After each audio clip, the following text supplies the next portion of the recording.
Examining Freedman's argument on how junk food can end obesity. The topic of unhealthy eating is a significant issue because it affects nationwide public health through obesity and other metabolic diseases, worsening the population's well-being and incurring massive healthcare costs, as well as decreasing the overall quality of life for millions of Americans. In How Junk Food Can End Obesity, written by science journalist and author David Freedman, he argues that junk food produced by big food companies is not the nemesis of healthy eating but instead should be viewed as a solution to change nationwide eating habits for the better.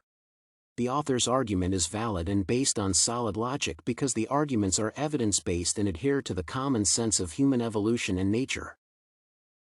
The greatest strength of Freedman's first argument is that he acknowledges the reality of wishful thinking regarding power dynamics in the food industry. The author states that, despite the best efforts of a small army of wholesome food heroes, there is no reasonable scenario under which these foods could become cheap and plentiful enough to serve as the core diet for most of the obese population, even in the unlikely case that your typical junk food eater would be willing and able to break lifelong habits to embrace kale and yellow beets.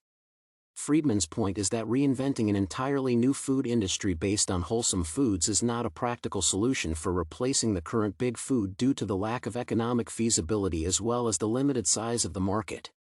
The author's assumptions are based on logic, which is valid because the modern, wholesome food movement cannot create an extensive food infrastructure on top of the largest food giants, since the market dynamics facilitate competition, where big food is most likely to win.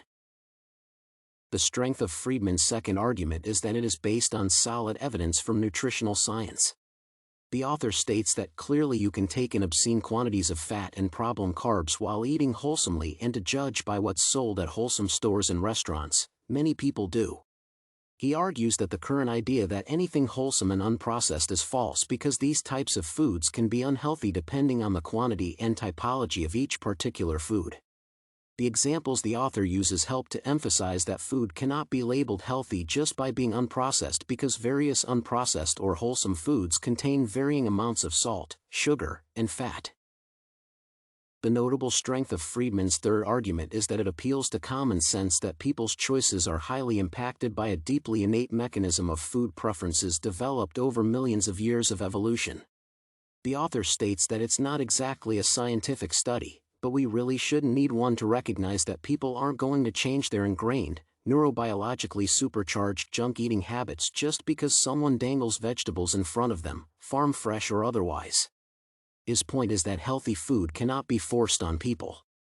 The examples the author uses help to emphasize the importance of being strategic when attempting to alter individuals' food preferences.